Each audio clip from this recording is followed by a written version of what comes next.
Okay, so it was a busy year, what can I say? So this story goes back to 2011. In 2011, you folks are actually more familiar with this than I am, but I don't know if you realize that this was occurring in 2011. It really was the year of Twitter.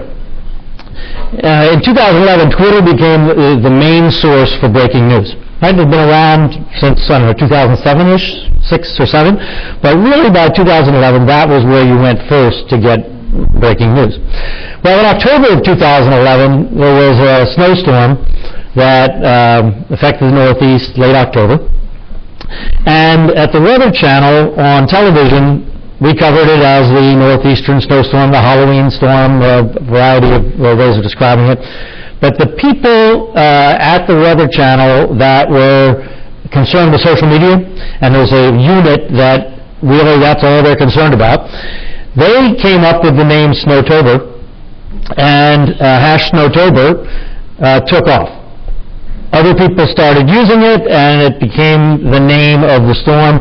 And so the television people said, wow, we should use that. And indeed, it became the name on television.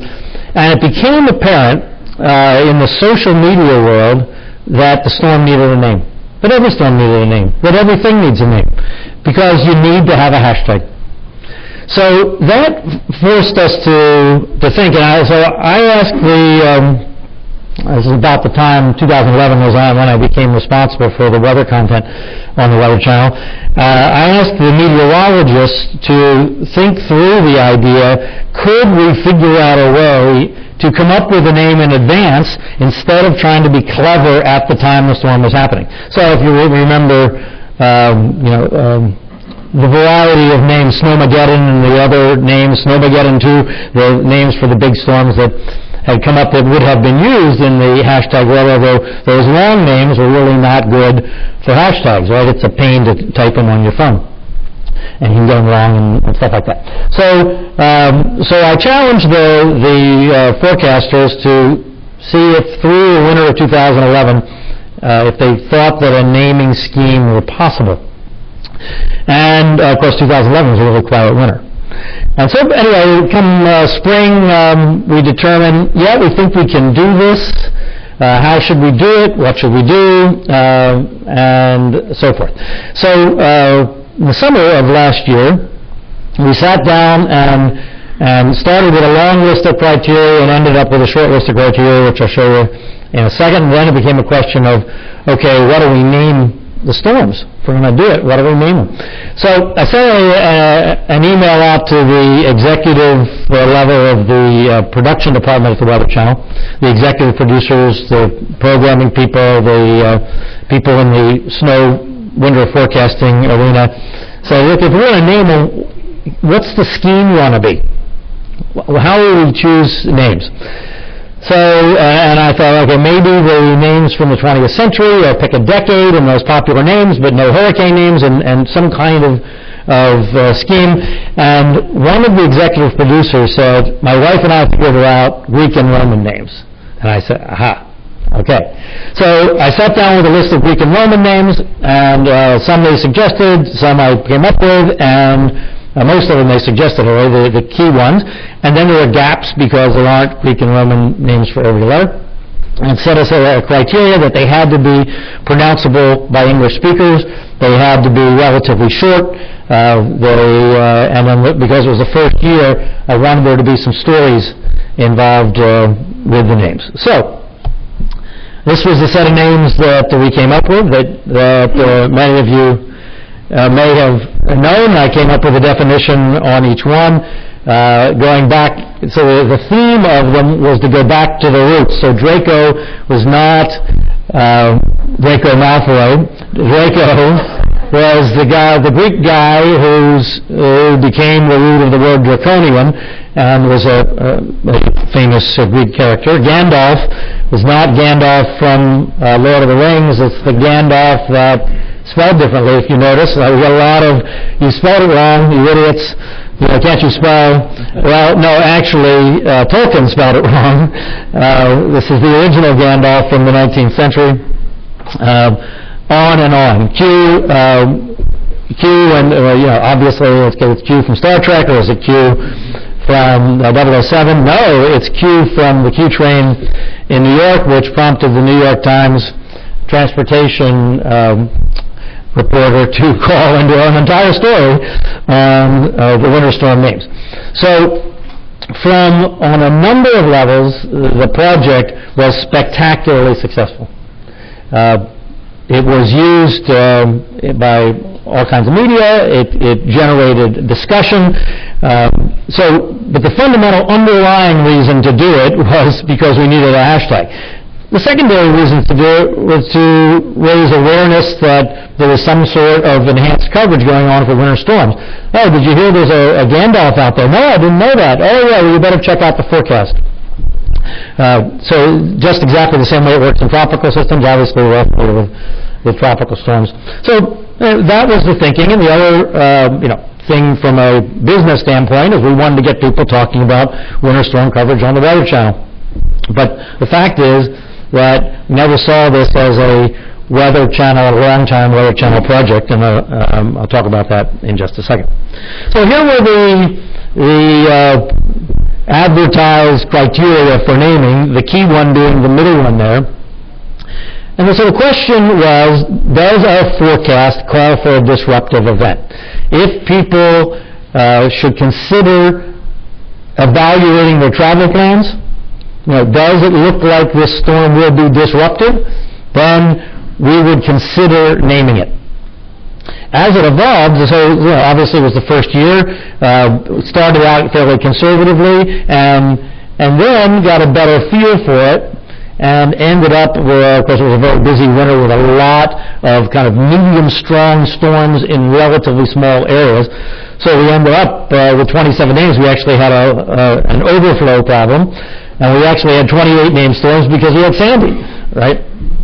Sandy was a big snowstorm that, were it not already named, it would have gotten a name as well. But so that was the criteria for last year. That was a simple question that a team of the senior winter storm forecasting people asked themselves, and they would have a conference call and say, based on our forecast, is this for a significant number of people a disruptive event?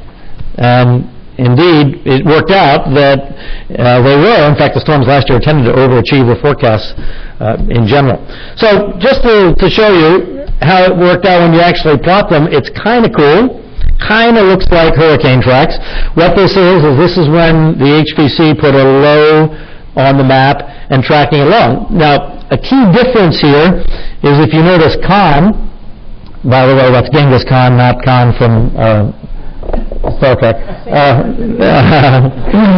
Notice there's a Con 1 and a Con 2 because a fundamental difference here is we weren't naming low pressure systems like they do in Europe. So one of the things that you may or may not know is they've been naming winter storms in Europe since the 50s, since 1954. And the system in Europe is run by the Free University of Berlin. And you can actually buy a name there, and the money goes to meteorological research. So it's been going on a long, long time. And the Norwegians have been naming storms in Norway for a long, long time. A couple TV stations, one in Hartford and one in Green Bay, have been naming winter storms that affect them for about a decade. So anyway, the difference is here, we're not naming low pressure systems, we're naming impacts. So that's why if you get a secondary low, this was not done during the season, this was done after the season. Tom Missel, who's a winter weather expert, kind of plotted where the low pressure systems were, but remember that we were naming impacts, disruptive impacts. So here's just 1 month, March, just to show you some of the storms. There was Saturn with the snow that affected Chicago, Triton, Yuko, had two parts to it, but this was a kind of a northeastern effect, and so you had that secondary low develop off the coast. Virgil also had a secondary low, and all of these were impactful in some other area, and some media used the name, some media didn't, but that was absolutely fine. So let's talk about Nemo for a second. So Nemo was the big storm of the year, obviously, in terms of population effect. So as I said, this from our goals standpoint, exceeded what we were thinking it might do. The highest hourly tweet rate was 37,000 tweets an hour using the hashtag with Nemo. 1.2 billion impressions on Twitter. I had to go ask what an impression was. Maybe you folks know. But it's over 1 million tweets, but then impressions are the number of people that see the tweets. So anyway, it was something over 1 million tweets using the hashtag. Remember, this was only over a period of a few days there. So it was a lot of tweets, and there was a good impact. Over 500,000 Instagram instances, and Nemo was a trending topic for 2 days there on that Thursday and Friday. As a matter of fact, a number of the storms trended at least briefly on Twitter. So a few of the things that came out of the names. This was from the Bozeman Daily Chronicle. The headline in the newspaper was "Brutus comes to bury Bozeman." Well, we liked that. Of course, it was the second storm of the year, second named storm, and it happened to be affecting Bozeman. Well, the Latin class at Bozeman High School, the teacher there, loved the fact that we used Brutus and made an assignment to her students to come up with lists of Latin and Greek names for the next 4 years for the Weather Channel, and send in the names. It was a great thing. We got them on TV and talked to them, and actually sent a crew up there because when there was going to be overflow, we actually used a list of names based on their names for overflow, and we may very well use them for next year as we're transitioning to a new naming scheme. But anyway, so it did good things in Bozeman. It was on the media there, and Brutus became well known in the Bozeman area. Then we had the New York Times, USA Today, Time Magazine. Don't call that storm Nemo. Twitter begs to differ. It was a really good article in Time Magazine. I was interviewed, I don't know how many times, by I don't know how many newspapers all over the country, and it was really much more than I ever thought. Just a few of the New York Post is always good at this kind of stuff. Somehow they must have people sitting around. There's sort of a few of these New York Post things which I just think are really good. You may have seen it on the front page of the New York Post, right? This one is especially good. Anyway, but those are just a few. This kind of went on and on, and it's really kind of a cool thing when you do something for a reason and it catches on. And I'll tell you, from a broadcasting standpoint, it became evident after the first few to several storms that without having a name, it became awkward. Because it became, well, you said that's going to be a bad storm. Why doesn't that have a name? For the people that got into it. Right? Not everybody gets into it instantly. It was the first year for doing something new in this country. But for the people that got into it and understood it, it really felt normal to open the thing and say, here's the latest on Winter Storm Draco. Here's the latest on Winter Storm Euclid. We may have Winter Storm Fair coming up later this week. It just became a normal part of conversation after we got going with it. And we weren't sure what was going to happen. This was an experiment for this year, but it became quite obvious that it was going to be part of the future. So I just want to mention one other thing really quickly here, and that's StormCon. So there are two parts to this. One is this very subjective thing, or subjective thing, about disruption and how you deal with that, and how you quantify that. The other is we wanted to have a scientific side of it, and this is Tom Mizzel's project really, to have an algorithm that runs constantly and generates emails twice a day at the Weather Channel that evaluates all kinds of parameters, and it's rooted in the work done at Rutgers and Costa Mussolini and the RESIS work done at NCDC to come up with a winter storm, an ongoing winter storm index. So you'll see this on the Weather Channel, StormCon, which is rating for a metropolitan area the winter storm index and the effects on that storm, and you see it kind of goes down from 1 to 10.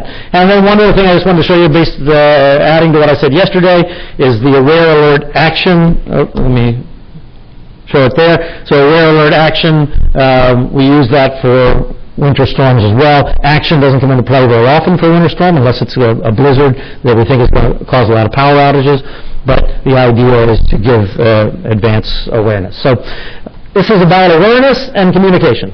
That's what it's about. For this year, we are trying to rethink it. We want to be more inclusive.